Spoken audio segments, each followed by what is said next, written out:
Welcome to Master the Game. I am Juice, and today I'm just talking about some stuff with 5th edition that I've been thinking about.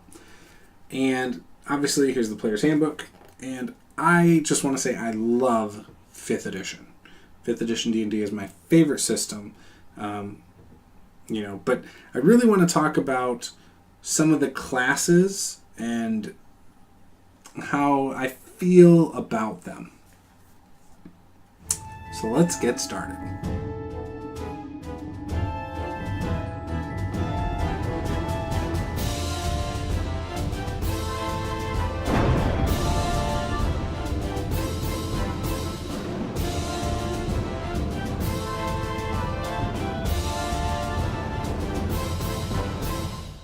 Make sure you head on over to rpgjuice.com, where you can get caught up on the latest videos, the latest news, and blog posts from Juice himself.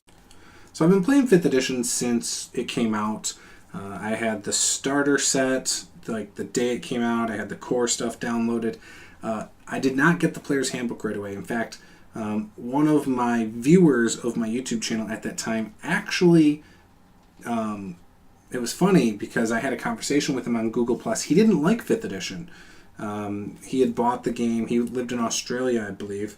And I was like, man, I really like the game. I've been playing it with some people. And he bought me my Player's Handbook. So that was awesome. I remember him buying it on Amazon, having it shipped directly to my house. And I will be forever grateful for that. But it was really cool that someone who I had a really civil conversation with, I just picked his brain, hey, why don't you like it, and things like that, would buy me the book. And it got me going. I mean, now you can see up here, I've got 3 or 4 Player's Handbooks. 3 Player's Handbooks. Got some other things. I'd like to get the box set when that comes out with all the books, because I really want to collect all these. The only book I don't have right now is Curse of Strahd. But yeah, so anyways, my thoughts on 5th edition. And again, this is my favorite system right now. There's so much I love about it. But I feel like most of the time when I play, there's not a lot of things that differentiate a character from another character, from a build perspective. 2 fighters almost always feel the same to me. Now, obviously, you can have different characters for them and things like that, but from a mechanical standpoint, if I have 2 third-level fighters in my group, they almost always feel the same. They almost always take the same ability bumps. They almost always take the same type of weapons and things like that. And I wonder if there is a way to differentiate it a little bit. This isn't one of my normal videos like my D&D basics or anything like that. This is just me talking about my opinions and my thoughts on it and, just entertaining the mechanics of it. Same thing with like barbarians or wizards. Almost all the wizards feel the same. It almost doesn't even matter what school they take. Wizards are kind of, I don't want to say this in a negative way, it feels a little generic. There's not a lot of difference between 2 wizards. And that's why the idea of, for example, playing a mountain dwarf that wears armor as a wizard is cool to me because that's unique. And I like my characters, or my players' characters in my games to feel unique. A lot of times, again, this has nothing to do with the personality of the characters or the stories of the characters. It's just the mechanics of combat. Once you've done combat a few times with these groups, and then you play a new group, there's a lot of stuff that feels the same. This is good, and it's bad. It's great because I can play an encounter, a competitive encounter, or an encounter that feels the way I want it to very easily because I've been running it for so long. But on the other hand, again, it's not as exciting as it once was to do combat encounters.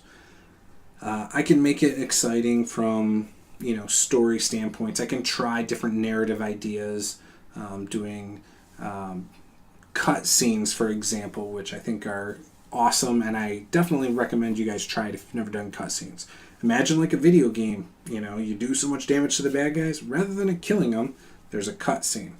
Some players might not like that. They might feel like you're taking some of the power and effect that they have away from them. But I think it's something you can do to add to the narrative. Don't restrict what your players can do. In fact, maybe you give them some narrative power. That is something that's not too bad. But yeah, like, you create a character. Same thing with races. Almost all mountain dwarfs, they're the same.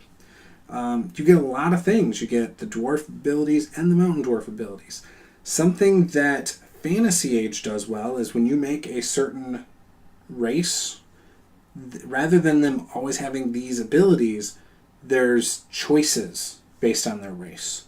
So, for example, say we did that with 5th edition, right? Rather than you, as a mountain dwarf, always get the strength, always get the con, always get the poison resistance, and this weapon, and that, and that, and that, maybe you get to pick 2 things. Whether it's the ability improvement, the skill, the resistance, and that way this person just picked those things. The next person who's making a mountain dwarf might not pick those things.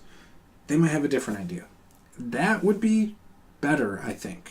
Well, maybe not better, but it would add some variety to it. It'd be a little bit harder to plan your games, especially for newer dungeon masters and stuff, if they want to make a certain feel of a combat and things like that.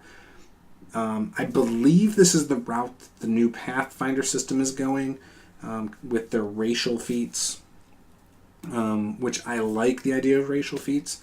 Maybe that's how you do it. Maybe it's, hey, I choose dwarf as my race or ancestry or whatever, and now you get to pick 2 racial feats.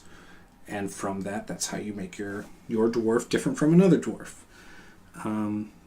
So yeah, that's just some of my thoughts mechanically right now. I like to think about these things. I like to get conversation going. If you have an opinion on it, I'd love to hear it below.